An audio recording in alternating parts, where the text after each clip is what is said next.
Everyone, UP triple S C video का जो री एग्ज़ाम है वो जून में होने वाला है। अब लगभग हमारे पास 1 महीना है। मेरे बहुत सारे स्टूडेंट्स जो 2018 में बैच मुझसे पढ़े थे और उसके बाद भी कई टाइम तक पढ़ते रहे, लेकिन अभी वो शहर में नहीं है या किसी भी वजह से कोचिंग नहीं आ पा रहे। बहुत सारे लोग मुझे पर्सनली मैसेज कर रहे हैं कि मैम वीडियो का अब लास्ट में प्लान क्या होना चाहिए, क्योंकि कुछ तो पुलिस में लग चुके हैं तो अब वो ड्यूटी पे हैं तो मेरे पास नहीं आ पा रहे। तो देखिए, सबका अलग अलग रिप्लाई कर पाना पॉसिबल नहीं होता है, क्योंकि मेरी बहुत सारी क्लासेस रहती हैं सुबह से शाम। तो मैं ये वीडियो बना रही हूँ और आप सबके साथ मैं शेयर कर दूंगी। इसके बाद आपको कोई डाउट नहीं रहेगा।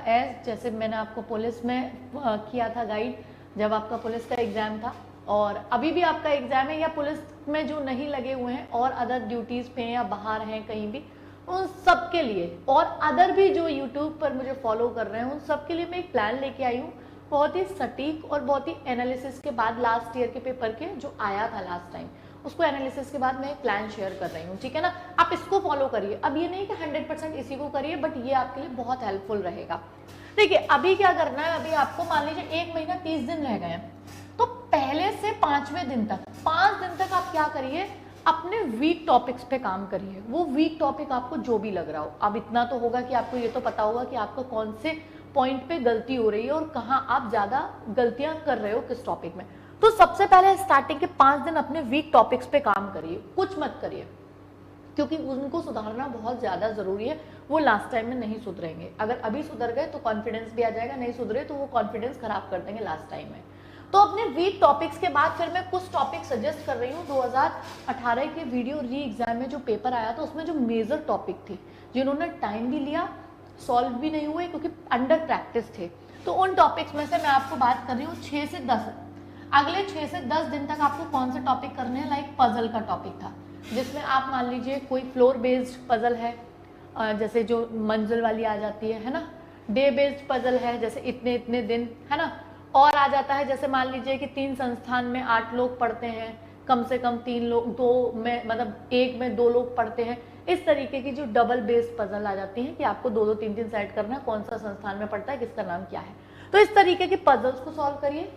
और जो सबसे ज्यादा पिछली बार डाटा पर्याप्तता वाले सवाल आए थे वीडियो में, जिसमें आधा पेपर घिरा हुआ था, उसको प्रैक्टिस करिए, क्योंकि ये लेंथी टॉपिक लास्ट टाइम के लिए मत छोड़िए, ठीक है। तो 6 से 10 दिन तक इसे। अब ऐसा नहीं है कि इन 6 से 10 दिन में कुछ और नहीं करना है, आपको एक मॉक टेस्ट तो रेगुलर लगाना है, रेगुलर। और टेक्स्ट बुक पे मॉक टेस्ट अभी एडवांस वाले जो दिए हैं आप उनको लगाइए, उससे आपको अपनी रैंक पता चलेगी कि आप कितने लोगों से आगे पीछे हैं। मेरा आज स्टूडेंट सुबह एक पुलिस में है, सुबह ही आया था, वो अंडर 1000 रैंक कर रहा है इस टाइम, अंडर 1000 उन एडवांस सेट्स में। तो आप अपना रैंक देखिए कि कहाँ पे आ रही है, ठीक है ना। तो मॉक टेस्ट तो डेली एक लगाना ही लगाना है, ये तो मिस ही नहीं करना है, ठीक है ना। तो ताकि आपको अपनी गलतियां भी समझ में आएंगी ना कहाँ हो रही है, तो उसे सुधारते हुए चलना है ना, ठीक है। अब इसके बाद 11 से 15वां दिन जब आएगा, तो जो पिछली बार एक बहुत मेजर टॉपिक था वेन डायग्राम, वेन डायग्राम को आप कवर करिए। और उसके बाद डिसीजन मेकिंग, जो निर्णय संबंधी आया था ना, निर्णय संबंधी डेटा दे दिया था कि कौन इतने परसेंटेज चाहिए तो ये मामला इसके पास जाना चाहिए, ठीक है। तो इस तरीके का डिसीजन मेकिंग वाला ये आपको करना है। बाकी छोटे छोटे चैप्टर, जैसे आपको लगा कि ये तो हमने मेजर कर लिया पूरे दिन में, 1 घंटा आपने प्रैक्टिस सेट लगा लिया, 1-1.5 घंटा, है ना, 2 घंटे लगेंगे प्रैक्टिस सेट में, वो लगा दिया प्रैक्टिस सेट। और अगर केवल रीजनिंग का लगा रहे हो तो भी आपको 1 से 1.5 घंटा लगेगा। उसके अलावा आपको लगता है कि मेरा थोड़ा टाइम बचा, मैं इन टॉपिक से बोर हो गया, तो आप मिसलेनियस कहीं से भी प्रैक्टिस, कोई भी प्रैक्टिस कर सकते हो, ठीक है। मेरा टेलीग्राम चैनल ज्वाइन कर लो, गरिमा मैम टेक्स्ट बुक के नाम से, वहाँ आपको पीडीएफ मिल जाएंगे डेली। मैं यूपी वाले जो टेक्स्ट बुक चैनल है उस पर क्लासेस भी लेती हूँ, तो आप 4 से 5 मुझे वहाँ भी फॉलो कर सकते हो। बहुत ही बेहतरीन से प्रैक्टिस सेट लगवा रही हूँ, ठीक है ना।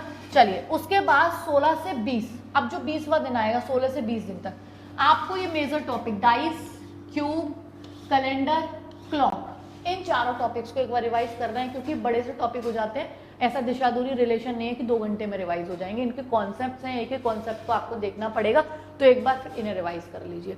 उसके बाद जो 21 से 30 दिन आए उसमें कुछ रिवाइज नहीं, केवल आपको प्रैक्टिस सेट लगाने हैं। अब आप कह रहे होगे कि मैम बहुत सारे चैप्टर्स के नाम नहीं है, मैंने पहले ही बोल दिया कि जब आप पजल और डेटा सफिशिएंसी पढ़ के इन 4-5 दिनों में कभी ना कभी तो ऐसा होगा कि नहीं भाई बहुत पढ़ लिया, अब इसको नहीं करना, तो उस टाइम में आप अपने और छोटे छोटे चैप्टर निपटाते जाओगे, जैसे डायरेक्शन डिस्टेंस के क्वेश्चंस कर लिए, रिलेशन के कर लिए, विषम छांटने के कर लिए, क्रम में लगाने वाले कर दिए, कोडिंग डिकोडिंग कर दिया। तो ये इस तरीके के चैप्टर से आप इनको डेली डेली एक एक दो दो चैप्टर इनको इनके साथ में करते जाओगे।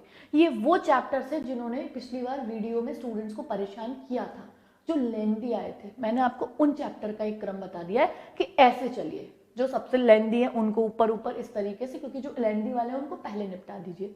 तो इस तरीके से आप अपनी स्ट्रैटेजी बना लीजिए और प्रैक्टिस करिए, कीप प्रैक्टिसिंग, क्योंकि प्रैक्टिस सेट जब आप लगाओगे तभी आपको असली में पता चल पाएगा कि where are you standing now, अब आप कितनी रैंक कर पा रहे हो। तो उसके लिए मुझे टेक्स्ट बुक की सीरीज अच्छी लगती है, एडवांस वाली जो है उसको अटेम्प्ट करिए, आपको अच्छा बेहतर बहुत कुछ जानने उसमें मिलेगा, क्योंकि रैंक वगैरह सब डिसाइड हो जाती है, ज़्यादातर लोग वहाँ देते हैं ना, तो हमें पता चल जाता है कि हम कौन सी रैंक होल्डर पे बन रहे हैं। ठीक है, सो चलिए, आई होप कि अभी सारे सबके जितने भी लोग मुझे मैसेज कर रहे थे सबको क्लियर हो जाएगा।